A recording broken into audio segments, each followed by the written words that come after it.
Einen wunderschönen guten Tag, meine Damen und Herren. Ja, wie versprochen, das nächste Video. Dieses Mal geht's ums Nachrichtensystem. Die erste soziale Interaktion mit anderen Leuten ist möglich. Haha, das war gelungen, weil Nachrichten schreiben kann man noch nicht. Aber dafür aber andere Sachen. Schauen wir es uns doch einfach mal an. Am besten in unserem Interface. Klick auf Nachrichten. Yeah. So, da hat sich an und für sich noch nicht recht viel getan. Ein paar Kleinigkeiten. Ich weiß nicht, ob ich das letzte Mal irgendwann schon mal gesagt habe. Ich habe nicht mehr Nachrichten allgemein. Und so Posteingang, Postausgang und gelesen Ordner und lauter so ein Scheiß. Sondern das wird alles gesammelt in Nachrichten oder Berichte. Das heißt, Nachrichten sind Nachrichten von anderen Spielern oder von mir als Admin und Leid und so weiter und so fort. Und Berichte sind einfach Aktionen im Spiel. Jetzt im ersten Schritt einmal das Kampfsystem. Später gibt es noch viel mehr Möglichkeiten. Ich habe schon einen Haufen Ideen-Scheiß zusammen geschrieben und ausdenkt, vor allem fürs Lexium, wie man das kriegt, wie man sich da drum bekriegt und was weiß ich was ist, aber dazu in weiteren Teilen mehr. Wir haben jetzt da momentan bei Nachrichten und Berichte. Und was jetzt da im ersten Schritt nochmal neu ist die Anzeige 0 von 0 und Berichte 0 von 1. Was bedeutet das? Das bedeutet ganz einfach, ich habe in Nachrichten habe ich natürlich 0 Nachrichten und in Berichte habe ich 0 ungelesene von einer Nachricht gesamt. Das ist meine Nachricht, die ich schon gelesen habe. Deswegen ist die auch so hellgrau markiert. Was ich auch ganz nett finde, ist, dass wenn ich da mit dem Mauszeiger drüber gehe, vor allem, das sieht man dann später gleich noch, das zeige ich euch gleich noch, wenn man mehrere Nachrichten in seinem Ordner, sage ich mal, drin hat, dann tut man sich da ziemlich viel leichter, wenn da dieser Mouse-Over die Sachen einrahmt. Vor allem auch bestehen bleibt, wenn ich die Nachricht aufklicke. Beziehungsweise aufklicke, ja, genau. Ja, das ist jetzt an und für sich eigentlich noch gar nichts Besonderes, aber diese ganze Geschichte, wo ich euch da letztes Mal schon gezeigt habe, mit dieser Inhalt, von wegen wird erst klar, wenn ich da draufklicke, weil es ja sauber zu viel Datenvolumen ist, wenn das die ganze Zeit überprüft und bla bla blub. Genauso verhält es sich mit den Nachrichtigen. Heute bin ich ein bisschen zu blöd zum Schmerzen, aber das ist egal. Ich glaube, ihr wisst schon, was ich meine. Und zwar, im ersten Moment, ich mache jetzt das Pop-up einmal noch mit zu, machen wir es einmal noch mehr auf. Flop. So. Jetzt ist der Betreff geladen und die Nachrichtenzeile. Und jede Nachricht hat quasi seine eigene Nummer, die ist absolut einzigartig und zählt sich von selber hinterher und bla bla bla.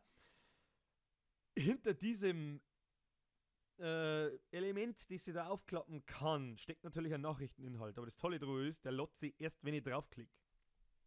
Das sind auch diese kleinen Ruckler. Ich weiß noch nicht, ob das irgendwann so extrem lang zum Lohn dauert, dass sich da ein Ladebalken oder so eine kleine Ladegrafik rentiert. Hat aber auch wieder folgenden Grund. Stellst dir vor, du hast über Nacht einen Haufen Angriffe gekriegt und du hast Nachrichten gekriegt und du bist halt voll im Spiel drin und du kriegst eigentlich regelmäßig Nachrichten. Dann jedes Mal, wenn du diese Pop-up-Box lotzt mit die Nachrichtenbox quasi lotzt, dann lotzt er jedes Mal die Inhalte mit und so weiter und so lotzt einfach nur ein Betreff. Das ist viel weniger Datenvolumen, als wenn du die Nachrichten alle einzeln lotzt. Und vor allem, du liest da nicht jetzt mehr alle Nachrichten. Vielleicht magst du ein paar gelesene da drin lassen, da weiß man dann auch, okay, da steht das und das drin, aber wenn ich genau nachschauen möchte, dann mache ich es halt noch mehr auf, deswegen behalte ich mir die.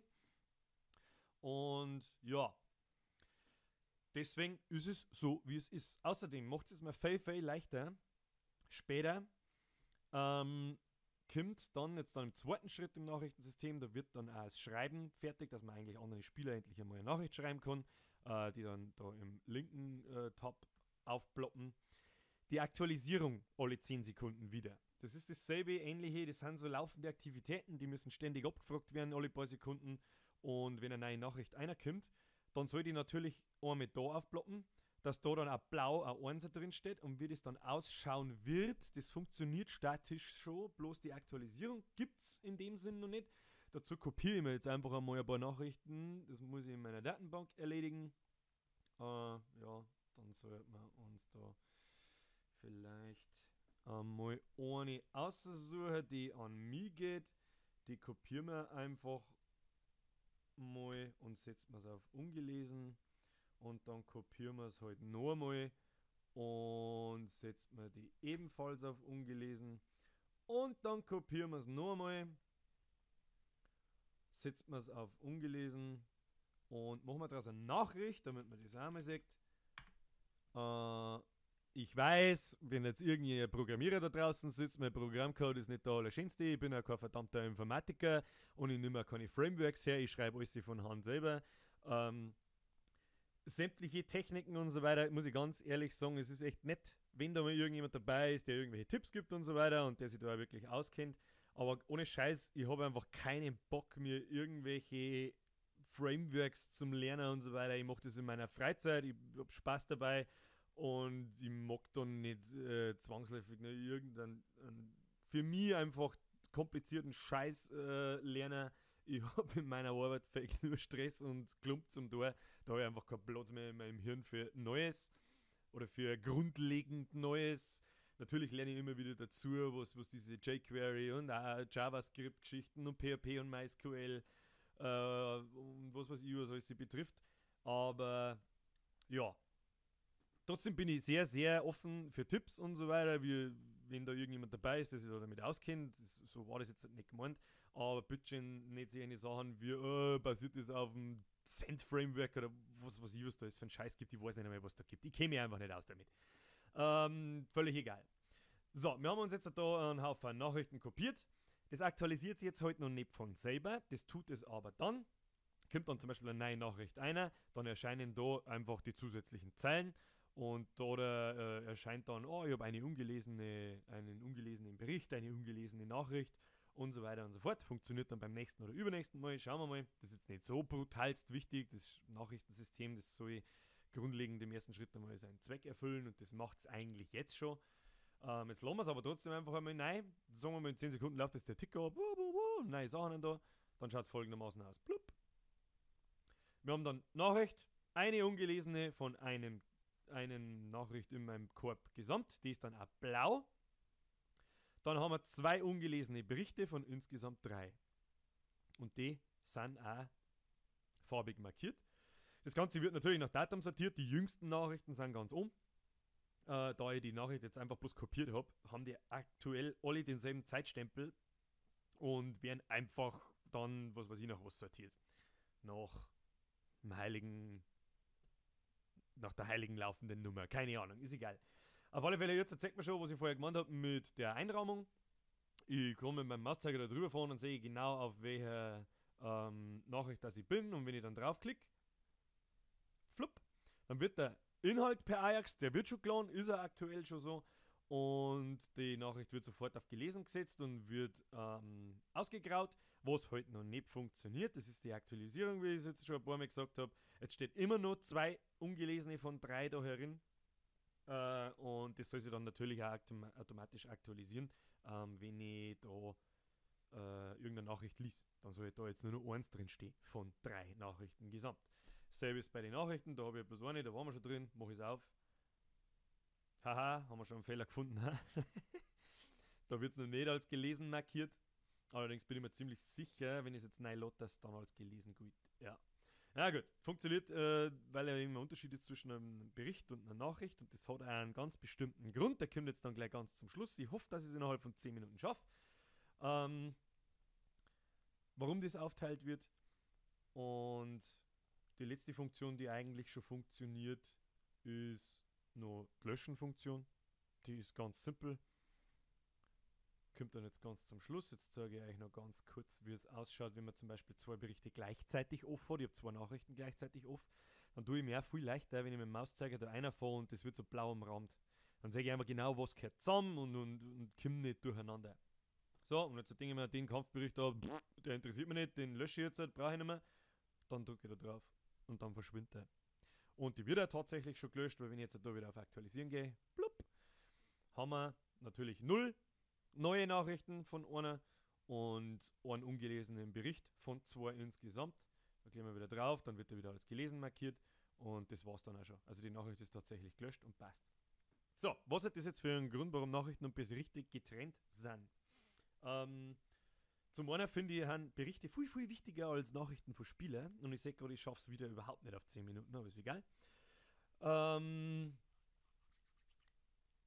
Warum? Ja, weil da kann ich angegriffen werden. Oder bin vielleicht angegriffen worden. Oder ich habe einen Angriff gestartet. Das ist definitiv wichtiger, wenn mir der Hans Wurst von nebenan irgendeinen Scheißdreck schreibt. Außer es ist von der Allianz. Ja, dann vielleicht nicht. Das ist übrigens, da fällt mir gerade ein, vielleicht kommt noch ein Reiter dazu, sobald man in einer Allianz ist, was bei uns übrigens nicht Allianz, sondern Corporation bzw. Firma heißen wird. Ein Reiter dazu, wo man Allianznachrichten schicken kann. Dann ist es auch noch ein bisschen aussortiert. Und wenn wir es ganz ins Extreme treiben wollen, dann kommen noch sehr viele Features dazu im Nachrichtensystem, aber das ist echt dann erst Version 2.0. Man kann sich selber Ordner organisieren, wo man was hier haben möchte. Und eine Seitenweiterschaltung gibt es zum Beispiel noch nicht. Das ist jetzt vielleicht, wenn du jetzt 50 Nachrichten kriegst, noch nicht so ganz geil, weil dann ist nämlich die Listen unendlich lang und du kannst nicht Seiten durchbladdeln. Das ist alles ein bisschen so eine komplizierte Geschichte. Lass ich dabei einmal noch weg, weil ja, es ist einfach nicht todesnotwendig. Das ist alles so komfortabler Scheiß und das braucht einfach dabei keiner. Ja, soweit, so gut. Weiterer Grund, warum das getrennt voneinander ist. Das da links herum, das hat jetzt einmal gar nichts mit dem alles zum tun. Das schiebe ich jetzt einmal da so auf. Links herum haben wir diese Erdkugel, dann haben wir eine kleine Erdkugel, dann haben wir ein kleines Nachrichtensymbol, dann haben wir weiß der Teufel, das ist das Logo von unserem alten Browser-Game. Das sind umdrehte Buchstaben von AQA, Aqua. Ja, man hat Aqua damals nicht mit AQUA geschrieben, egal. Und der Ranglistenknopf. Ich sehe, wer ich bin. Das muss man nämlich auch auf jeder Seite anzeigen, wer ich bin, weil sonst kann ich es ja vergessen. Und der Logout-Button.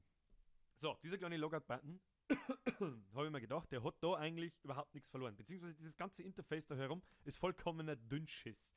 Die Dinger sind alle so winzig klar und so nah beieinander, also wirklich so nah beieinander und vor allem nebeneinander, dass wenn ich mir auf dem Tablet einlogge oder gar auf dem Handy, dann ist das alles so klar und futzelig und vielleicht drücke ich dann irgendwann einmal daneben oder triff nicht gescheit oder sonst irgendwas und dann regt es mich nach 5 Sekunden regt mich auf und ich wirf den Sack hinterher und ich spiele nie wieder. Das sind so Kleinigkeiten und auf die teile ich gerne Wert legen.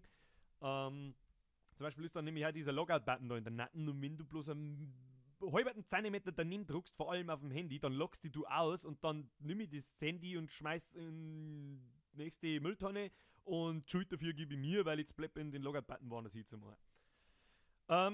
Folgendermaßen wird das ausschauen. Was hat jetzt das mit den Nachrichten und Berichten zum tun? Das ist ähnlich wie mit den Angriffen und mit diesen Unterstützungen und dem ganzen Gedöns, das automatisch sich aktualisiert und aufploppt.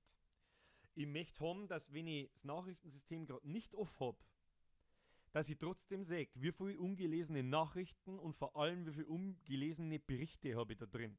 Weil wenn ein Angriff abläuft, möchte ich den sofort sehen. Und deswegen teile ich das voneinander und habe dieses ganze Eck da links komplett einmal neu gestaltet. Aber mal nur gestaltet, also ganz zufrieden bin ich noch nicht damit. Und das wird dann folgendermaßen ausschauen. Putsching! So, jetzt ist es da ganz links oben im Eck herum. Ich hoffe, ja genau. Ich hoffe, ihr seht das da noch im Video. Es zeigt es mir richtig an. Ich hoffe, das passt nachher dann auch. So schaut es dann nachher folgendermaßen aus. Ganz, wie gesagt, bis auf ein paar Kleinigkeiten, es ist da fein einfach nur Details, das schaut mir nur zu unfuturistisch aus, vor allem die Farbverläufe und den ganzen Schmarrn, aber das ist einmal nur unwichtig, mir geht es hauptsächlich um den Aufbau. Ich habe die Weltkugel in der Mitte, auf die klicke ich drauf, dann komme ich auf meine Kolonie. Da kommt später noch ein kleines Kolonie-Icon rein, das dann jener mit einer Punktezahl mitwächst und immer größer wird und auch dann auf der Karten, die ganz, ganz später, nachdem ich mit dem ganzen Scheiß da fertig bin, kommt. Mitwächst einfach und dann nach der kannst du beurteilen, optisch beurteilen, wie stark der Gegner ist oder wie stark man selber ist. Ich mag einfach das, wenn die Sachen mitwachsen. Genauso wird es später übrigens auch mit den Gebäudebattle sein. Die wachsen auch mit, die schauen nicht von Stufe 1 bis 30 gleich aus, so wie es in jedem 0815 Scheißdrecksspiel ist, sondern die wachsen mit. Wie ich das genau mache, weiß ich noch nicht. Im alten Spiel haben wir das mit so einer Pixelgrafik gemacht. Oder ja, pixelartigen Grafik, so Retro-Style, da hat das auch ganz lustig eigentlich ausgeschaut, aber das gefällt mir einfach nicht mehr. Da war das ziemlich easy, die Heisel zum Wachsen lassen, weil man einfach Blöcke dazu tut und ein paar Details auch wieder dazu und dann passt das. Aber wenn das so wirklich im Stil, und ich möchte das gerne in einem dreckigen Comic-Stil haben, ausschauen soll, dann wird das schwierig, aber das kriegen wir dann. Wenn ich da draufklicke, komme ich auf meine Kolonie. Das ist einmal die Erdkugel da. Wir haben da übrigens in einem Grafikprogramm herin. Links oben, das da ist ein Button. Mit einem kleinen, mit den Icons bin ich auch noch nicht so ganz zufrieden. Das ist so ein kleiner Planeten-Knopf. Da, wenn ich drauf drücke, komme ich auf die Karten. Drunter habe ich so ein Schüttel. Da weiß ich noch nichts anderes, wie symbolisch eine Firma darstellen soll oder ein Korb in dem Sinn. Oder Allianz, Gilde halt, wenn da irgendjemand Ideen hat, nur her damit. Ja, dann haben wir auf der rechten Seite, und jetzt kommen wir eben zu den Nachrichten und Berichte, haben wir oben Nachrichten, 0. Und haben wir oben Berichte, 0. Und da werden nur die ungelesenen angezeigt. So, und eins drunter haben wir noch Birksters Todeskolonie und einen Kasten rundum mit so einem Dropdown-Fadel. Was dieses Dropdown-Fadel bedeutet, ist, da schaltest du später deine Kuppeln, deine Kolonien durch. Du klickst dann da drauf, du hast eine zweite Kolonie. Und dann kannst du die zweite Kolonie auswählen und dann wechselt das ganze Beutel da mit deinen Häusern und so. Du kannst die zweite Kolonie ja komplett anders aufbauen, deine Häusel woanders platzieren. Eventuell mache ich auch für die zweiten Kolonien und so weiter komplett andere Gebäude verfügbar und so weiter und so fort. Schauen wir mal, das bringt die Zukunft. Jetzt haben wir noch ein Grundding. So, und wenn man da mit dem Mauszeiger drüber geht oder wenn da was aktiv wird oder irgendeine Meldung kommt und so weiter, dann schaut es folgendermaßen aus. Blub. Da werden selbstverständlich dann nur die einzelnen Elemente hellblau. Das heißt, wenn ich jetzt zum Beispiel Nachrichten habe, nein, dann wird das da der Hintergrund so blau, ploppt auf und es steht die Anzahl an der ungelesenen Nachrichten drin. Das heißt, wenn du am nächsten Tag einloggst zum Beispiel, schaust du, das erste, was du anschaust, ist einfach da links oben. Alles klar, ich habe 12 Nachrichten, 8 Berichte. Alles klar. Und wenn man dann draufklickt, dann geht das Nachrichten-Pop-up auf und je nachdem drücke ich auf Berichte oder auf Nachrichten, geht da gleich der Nachrichten-Tab auf oder der Berichte-Tab. Soweit der Plan. Und auf der linken Seite, da ploppt jetzt halt nichts auf von selber, das ist einfach nur der Mouse-Over. Das heißt, wenn ich mit dem Mauszeiger drüber gehe, dann wird es so blau. Und wenn ich drauf drücke, komme ich halt auf Karten oder komme in meine Allianz-Übersicht. Wie gesagt, ich bin noch nicht ganz zufrieden. Die haben nämlich nicht recht viel größer, diese Knipferl, wie in der alten Version und haben auch grundlegend nicht ganz so weit beieinander, aber relativ weit beieinander. So, das muss ich nur irgendwie so machen, dass man sie einfach nicht verdrucken kann und dann passt es. Der Logout-Button und der Login-Name und so, die wandern ganz nach rechts um und dann ist der Cast gießen. Ja, gesagt habe ich, dass ich es auf 10 Minuten mache. Jetzt haben wir wieder knapp bei 18. Und naja, ich hoffe, euch hat es taugt. Ich freue mich wirklich drüber, dass es so viele Leute anschauen und dass viel Comments drunter setzen und dass viele Leute begeistert sind. Ich bin echt für jeden Vorschlag immer gern offen und hören wir alles an, denken über alles nach und schauen wir mal, was am Schluss dann dabei rauskommt. Vielen Dank. Ich hoffe, euch hat Spaß gemacht und bis zum nächsten Video. Tschaußen.